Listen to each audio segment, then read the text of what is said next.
up with? Is trust is the underlying principle of responsibilities. There you go. Is that the thesis for today? Yes. Trust is the underlying what? Principle of responsibility. Bryce was talking about how when his boss gives him stuff to do, and he just goes out and he just gets it done, and it's a well-oiled machine.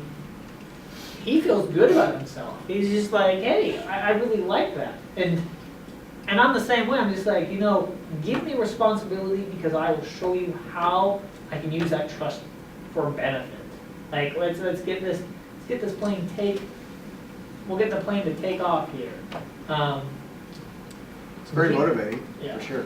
And then they see that you'll take that trust and run with it and do good things with it.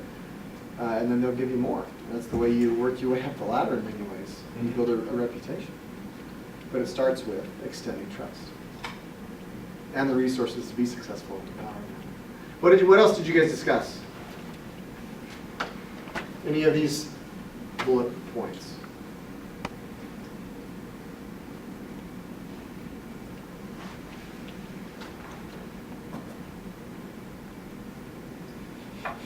This is the quietest this class has been ever. Awkward pause.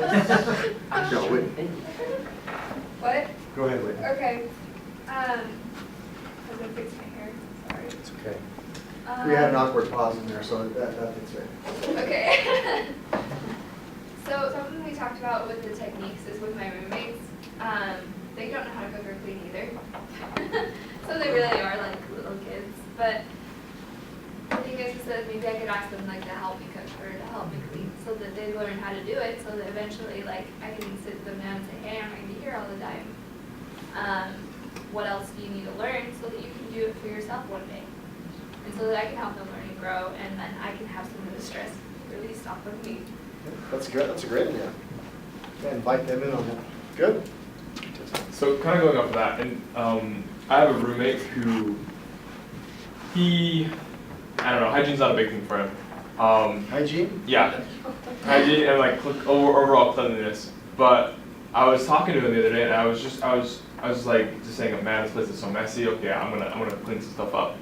And then I was about to like offer, I guess, a correction. My perception of like what he could do better. But he told me, he's like, yeah, I know, like this is the cleanest I've ever been. Like my dishes are always done, and I'm doing great.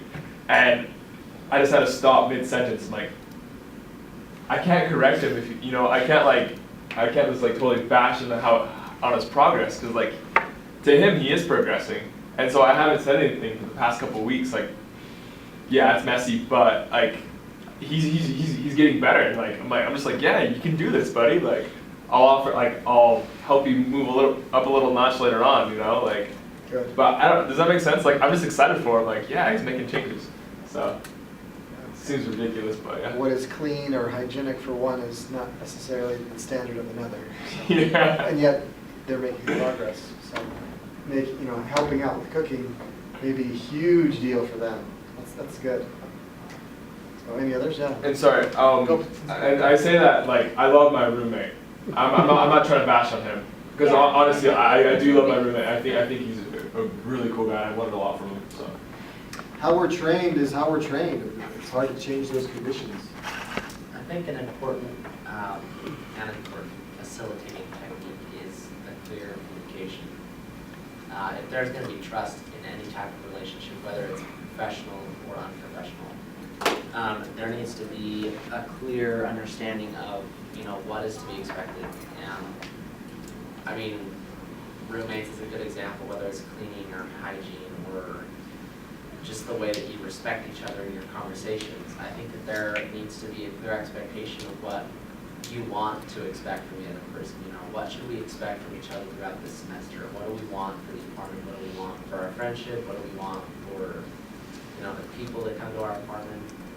Setting those clear expectations and then living by them is a good facilitation, for that trust to develop and grow. And eventually, when it gets to the point where you feel like that's happening without you needing to remind each other, the trust is there, and then it really isn't a problem anymore. So we're going back to those deposits. Yeah. Make deposits with each other. Good. Anything else? Let's take a break. You guys need a break. 12 after, and then we'll finish up.